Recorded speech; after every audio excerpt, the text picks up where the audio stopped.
आप लोगों ने देखा होगा जब आप जैसे कुछ बोलते हो इंग्लिश के अंदर, आप कुछ भी बोलना चाहते हो, जैसे ही इज़ डॉक्टर, आपने ये बोला, तो कुछ लोग आप देखते होगे जो इंग्लिश के एक्सपर्ट्स होते हैं वो हंसने लगते हैं। क्यों? क्योंकि डॉक्टर्स के आपने आगे ए नहीं लगाया। ही इज़ अ डॉक्टर होना चाहिए था, ही इज़ एन बिजनेसमैन होना चाहिए। क्या होना चाहिए, कैसे होना चाहिए, वो सब हम लोग आज की वीडियो में बताने वाले हैं, ठीक है ना। ही इज़ एन बिजनेसमैन क्यों नहीं होगा, ठीक, ही इज़ अ डॉक्टर क्यों होगा, सब कुछ हम लोग इसी चैप्टर के अंदर समझने वाले हैं। तो इंग्लिश ग्रामर कोर्स का ये नेक्स्ट चैप्टर हम लोग शुरू कर चुके हैं। अगर आप इसके पहले मतलब जो इंग्लिश हमारा ग्रामर कोर्स चल रहा था उसकी पूरी प्लेलिस्ट है, आपको उसकी लिंक मैं डिस्क्रिप्शन बॉक्स के अंदर दे दूंगा, जाके उस पूरी प्लेलिस्ट को आप देख सकते हैं। ठीक, तो चलिए अपने इसके स्टार्ट करते हैं अपने आर्टिकल्स के पार्ट नंबर 1 के साथ। तो चलिए फिर स्टार्ट करते हैं। What are articles? आर्टिकल्स होते क्या हैं, देखो। So articles are the words that modify noun to indicate whether a noun is general or specific. कहने का मतलब क्या है? आर्टिकल्स एक तरीके से क्या है, वो हमारे डिटर्मिनर्स हैं। एक तरीके से क्या है? डिटर्मिनर्स हैं। अब सोचो कि डिटर्मिनर्स क्या होते हैं। देखो, डिटर्मिनर्स बेसिकली वो होते हैं, आप अच्छा ये बताओ, आपने कभी मैथ्स पढ़ी होगी तो आपने मैथ्स के अंदर देखा होगा determine the value of x in the following equation. ठीक, तो इस इक्वेशन के अंदर x का मान ज्ञात करो, मतलब इसकी वैल्यू निकालो, ठीक है ना, x की वैल्यू फाइंड करो। तो डिटरमाइन का मतलब उसको ज्ञात करना, ठीक। तो वही है यहाँ पर, डिटर्मिनर्स का मतलब होता है नाउन या प्रोनाउन के बारे में इंफॉर्मेशन ज्ञात करना, ठीक। ये हमारे डिटर्मिनर्स हो जाते हैं। उन्हीं में से एक डिटर्मिनर का नाम है आर्टिकल्स। अब वही आर्टिकल्स हम लोग पढ़ने जा रहे हैं। So, articles is a word that modify noun to indicate whether a noun is general or specific. कहने का मतलब है आर्टिकल्स ऐसे शब्द हैं जो नाउन्स को मॉडिफाई करते हैं। अब बोलोगे एडजेक्टिव भी तो नाउन को मॉडिफाई करते थे? नहीं, वो नाउन की विशेषता बताते थे। आर्टिकल्स नाउन को मॉडिफाई करते हैं तो इंडिकेट, क्या इंडिकेट करने के लिए कि नाउन जनरल है, जनरल चीज़ है, या फिर कोई स्पेसिफिक नाउन है, ठीक। ये इंडिकेट करने के लिए हमारे आर्टिकल्स का यूज होता है। And then articles are placed before nouns और नाउन फ्रेजेस, ठीक। आर्टिकल्स जो होते हैं वो नाउन से पहले, या फिर नाउन फ्रेजेस, जो नाउन के फ्रेजेस होते हैं वो क्या होते हैं, वो हम लोग किसी और वीडियो के अंदर समझेंगे। तो आर्टिकल्स जो नाउन्स और नाउन फ्रेजेस के पहले यूज करे जाते हैं ना, वही आर्टिकल्स होते हैं। जो शब्द नाउन संज्ञा या संज्ञा के फ्रेज, थोड़ा अजीब हो गया, आर्टिकल्स होते क्या हैं भाई, नाउन्स और नाउन फ्रेज इसके पीछे ही यूज होंगे, ठीक है ना, हमेशा उसके पहले यूज हो जाएंगे। Then the article chosen often depends on whether the writer and reader understand the reference of the noun. Article जो चूज किया जाता है वो डिपेंड करता है, जो राइटर है और रीडर के ऊपर डिपेंड करता है कि किस तरीके से वो नाउन का रेफरेंस देना चाहता है, ठीक। और धीमे धीमे करके बस इनके रूल्स भी बना दिए गए, वही हम लोगों को यहाँ पढ़ने हैं। चलो भाई आगे बढ़ देखते हैं। There are 2 types of articles. अब आर्टिकल्स के भी ना 2 प्रकार होते हैं। कौन कौन से? पहला है इनडेफिनिट आर्टिकल, जो कि होता है ए एंड एन, ठीक। ए और एन जो होते हैं हमारे, वो है इनडेफिनिट आर्टिकल्स। इनडेफिनिट का मतलब अनिश्चित, जो निश्चित नहीं है, मतलब आप उसके बारे में सर्टेनिटी से कुछ नहीं कह सकते, ठीक। एंड डेफिनेट आर्टिकल्स जो निश्चित है, वो कौन से हैं? द है हमारा, ठीक। इन 3 आर्टिकल्स के बारे में हमको यहाँ पर पढ़ना है। चलिए फिर इनडेफिनेट आर्टिकल्स के बारे में पढ़ लेते हैं।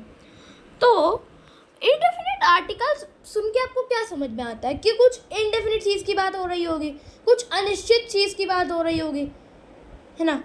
जैसे कि ही इज़ अ डॉक्टर, मतलब हमें ये नहीं बताया कि वो कौन है जिसको हम डॉक्टर कह रहे हैं, वो एक्चुअल में कौन है वो हमने नहीं बताया। हमने ये बता दिया कि सारे डॉक्टरों में से वो एक डॉक्टर है, बस हमने इतना बताया। तो ये क्या है? इनडेफिनेट है, बात सर्टेनिटी से क्लियर नहीं हो पा रही है, बस उसका प्रोफेशन यहाँ पे क्लियर हुआ। जैसे ही is a teacher, you are a student, I am a teacher. तो क्या है, इन सब में सर्टेनिटी नहीं कह सकते कि वो कौन सा आदमी है, उसकी एज कितनी है, ये सब हम नहीं बता सकते। उसका बस हमें एक तरीके से प्रोफेशन पता है, उसका नाम नहीं पता हमें, ठीक। और अगर हम यही बोले the sun rises from the east, तो ईस्ट जो है हमारा वो एक स्पेसिफिक नाम है, तो द लग गया, डेफिनेट है। और सन भी एक डेफिनेट चीज़ है ना भाई, वो अनेक तो हो नहीं सकता सन, ठीक। सन एक ही है हमारा सोलर सिस्टम का, तो उसके सामने भी द लगेगा। The earth, the Venus, the Mars, इस तरीके से। तो the a and an are indefinite articles that are used with singular countable nouns. कहने का मतलब क्या है, ए और जो एन है ना, वो ऐसे इंडेफिनिट आर्टिकल्स हैं जो सिंगुलर का मतलब एक, एंड काउंटेबल का मतलब जो गिने जा सकते हैं, गणनीय संख्या जो एक वचन है, एक वचन गणनीय संख्या संज्ञा के साथ ए और एन यूज किए जाते हैं, वही हमारे इंडेफिनिट आर्टिकल्स हैं। क्लियर? क्या इंडिकेट करते हैं भैया कि वो नाउन जो है वो नॉन स्पेसिफिक है या जेनेरिक है, ठीक। इस तरीके से आई होप सबको क्लियर हो चुका है। एग्जाम्पल्स देख लेते हैं। ऑरेंजेस, यहाँ पे से हमारे संतरे की बात हो रही है, तो oranges are a good source of vitamin C. अब देखो गुड क्या है, गुड से हमें डायरेक्टली नहीं पता चल पा रहा है कि किसकी बात हो रही है, कि किसके वो गुड सोर्स हैं, लेकिन यहाँ हम जैसे जैसे स्पेसिफाई करते चले जाएंगे तो हमारे आर्टिकल्स उसके हिसाब से चेंज होते हैं। लेकिन यहाँ हमने ए लगा दिया डायरेक्टली एज यू विश। अब कुछ लोगों को बहुत बड़े मिसकंसेप्शन होते हैं, क्या इंडेफिनिट आर्टिकल्स को लेकर लोगों को मिसकंसेप्शन ये होते हैं कि जहाँ पर भी तुम्हें कॉन्सोनेंट दिख जाए, जहाँ कहीं कॉन्सोनेंट दिख जाए वहाँ हमेशा ए आएगा, ठीक।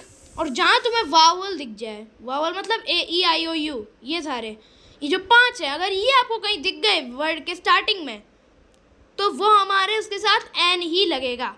और जहाँ कॉन्सोनेंट स्टार्टिंग में दिख जाए वहाँ पर हमारा ए लगेगा।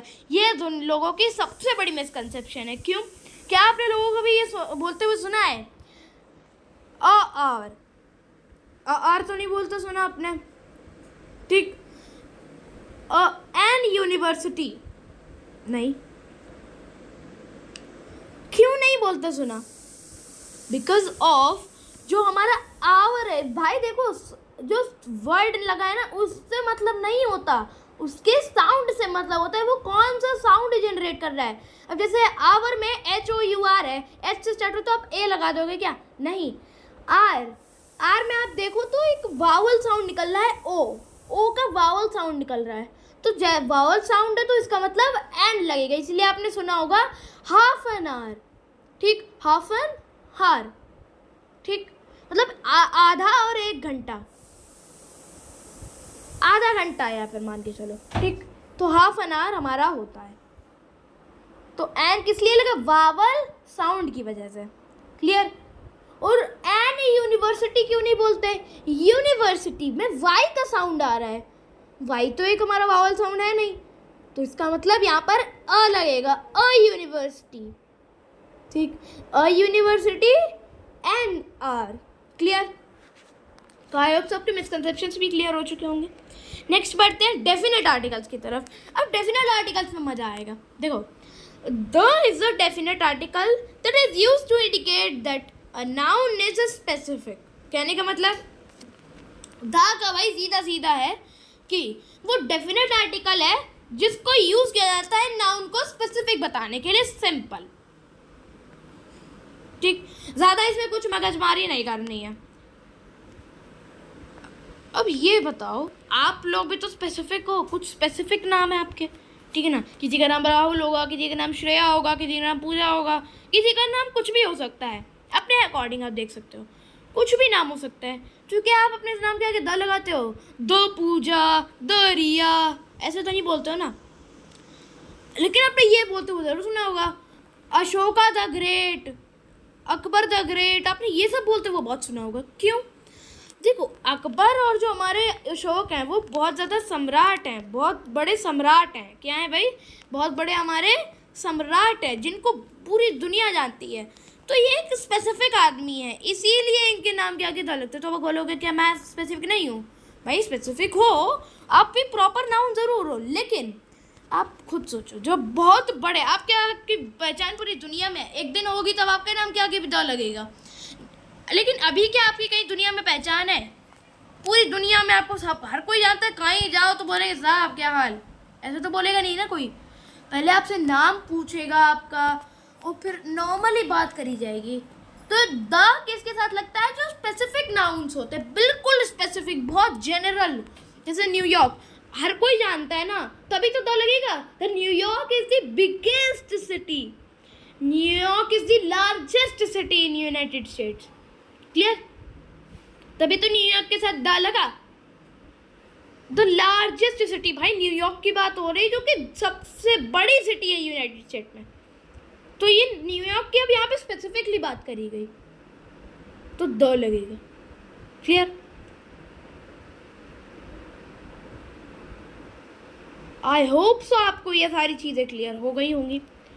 कोई डाउट हो, किसी प्रकार का कोई डाउट हो ना, मतलब अगर आउट ऑफ द सिलेबस पे कोई सवाल है आपका मेरे से, कि क्या मैथ्स से कोई सवाल है, जीके से कोई सवाल है, किसी भी सब्जेक्ट से कोई भी सवाल हो ना आपका, please do let me ask in comment section. ठीक, मुझसे कमेंट सेक्शन में कुछ भी आप पूछ सकते हो, जो आपकी मर्जी हो। ठीक, जैसे जब 1K होंगे हमारे तब, तो वैसे भी Q&A वीडियो ज़रूर से ज़रूर आपको आएगी, तो उसकी तो टेंशन ही नहीं है। तो जितने भी आपके कमेंट्स हैं ना, मैं सब रीड करता हूँ, ये याद रखना, मैं सारे कमेंट्स, जितने भी आप कमेंट्स करोगे मैं सब रीड करता हूँ। तो प्लीज़ कमेंट ज़रूर करिएगा, जो भी आपके इस लेक्चर के अंदर डाउट्स हो। ठीक है ना? तो आई होप सो आपको आज की वीडियो पसंद आई होगी। अगर आपको ये वीडियो पसंद आई है तो प्लीज़ वीडियो को लाइक ज़रूर कर देना, चैनल पर नहीं हो सब्सक्राइब कर देना। ठीक है ना? और मिलूंगा जल्दी से अपने अगली वीडियो में, तब तक के लिए stay connected, keep learning and thank you very much.